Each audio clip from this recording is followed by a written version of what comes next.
An Inconvenience True was done by director David Galgohim, which based on multimedia presentation by Vice President Al Gore about global warming. Global warming is a greenhouse trap the sun energy around Earth and make the temperature of Earth increase. It will melt ice bed and cause the sea level increase. One of the issues in Inconvenience True is storm and hurricanes. Is the warming water was presented on the top layer of ocean which caused by the global warming. It will produce more powerful hurricanes. Hurricanes intensity grows as ocean heat up. When temperature increase, the wind velocity increase, storm moisture increase, the hurricane will get more energy and become the stronger. Let's move to the next part, which is the example of hurricane. Hurricane Katrina. Hurricane Katrina was an extremely destructive and deadly Category 5 hurricane that can cause catastrophic damage along the Gulf Coast from central Florida to Texas. Much of it due to the storm surge and leaf failure. It happens on 29 August 2005 on the United States. The storm that resulted in landfall had a Category 3 rating on the Saffir-Simpson hurricane scales. And the Hurricane Katrina brought sustained winds of 100 to 140 miles per hour and stretched for 40 miles across. It had a great damage to people in Louisiana, Mississippi, and Alabama. While the impact is at least 1,836 people died in the actual hurricane and in the subsequent floods caused by the leaf system breaking in New Orleans. The Hurricane Katrina made the deadliest United States hurricane since the 1928 Okeechobee hurricane, and the total property damage was estimated at $81 billion. As you can see in this picture, this is the satellite image of Hurricane Katrina.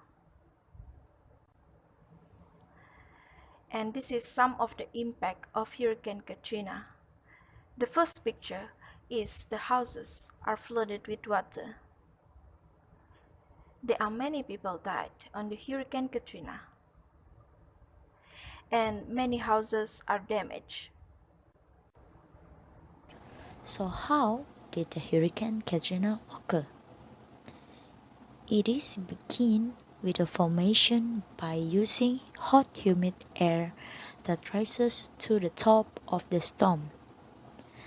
As the air moves closer to the top, it also cools and condenses. When the water vapor condenses, it will generate rain as well as heat.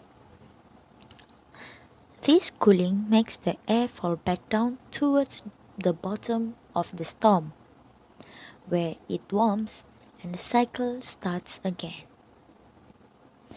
The rising warm air creates pressure at the top of the hurricane. As the now cooled air falls down, air from near the ocean surface quickly fills the space. This creates a low pressure zone close to the ocean surface. The cycle is in motion, and this is how the Hurricane Katrina occurred. The second example is Hurricane Sandy. It was the most destructive natural disaster ever hit the state of New Jersey and the second costliest hurricane in United States history.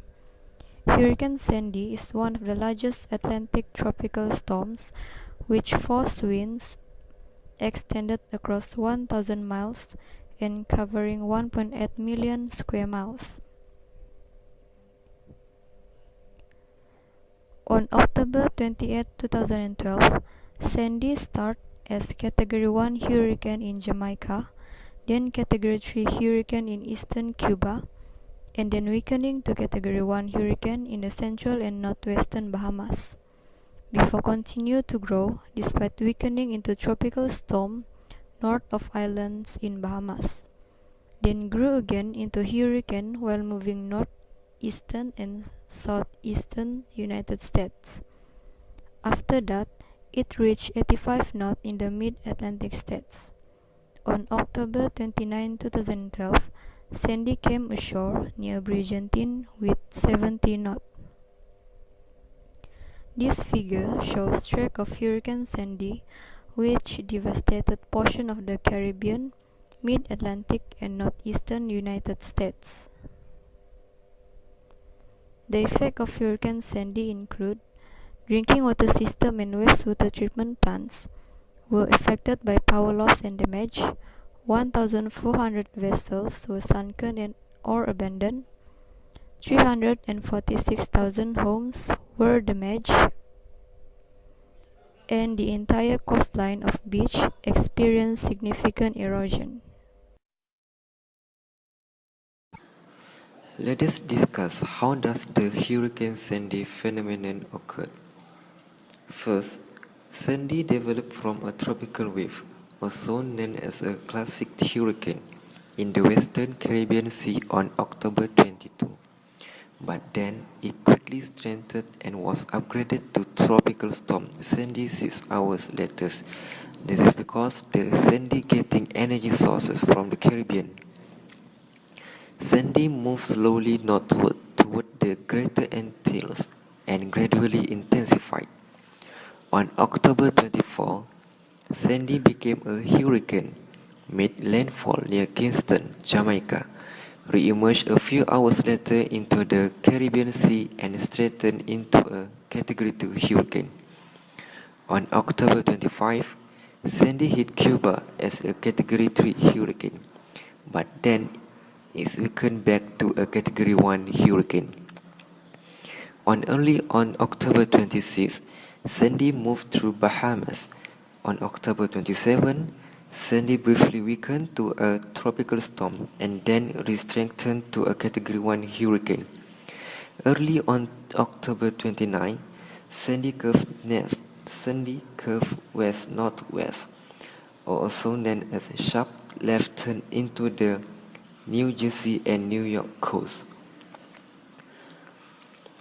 just to the northeast of Atlantic City as a post-tropical cyclone with hurricane-force winds. Sandy was considered as an unusual event, what many call a perfect storm. The collision of three elements contributed Sandy's severity.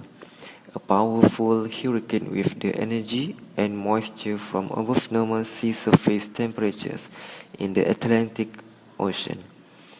An unusually shaped dip in the jet stream that scientists believe may have been caused by warming in the Arctic, steering the storm from east to west, and lunar high tides that raised the sea level several feet along the east coast. Hurricane is natural disaster that we can't avoid it. This disaster does so many of risks in terms of property damage and threats of personal injury. So, what can we do to mitigate the damage from hurricanes? I will have a quick sharing on these points with you. First, enhance your knowledge and be well informed to any information about hurricanes. This is to make sure that you can get well prepared for the happening of hurricanes. For instance, be noticed to the Saffir-Simpson hurricane wind scale, as this scale grades tropical cyclones. Then, preparations such as emergency survival kit, emergency contact list, enough amount of food and water should be also done to lengthen the days in survival before having any help from related agencies. You can list down those valuable things to bring beforehand so that you will not forget to bring along those valuable things when hurricane happens and you are escaping. By having sufficient knowledge and information about hurricane, the action you take during hurricane will be effective and therefore causing less injury. Next, you may need a plan to get safe during hurricane happening.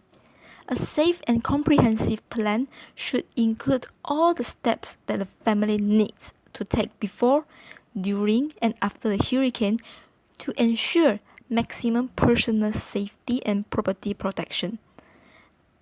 The safety plan can be written down to ensure no mistakes made when hurricane happens.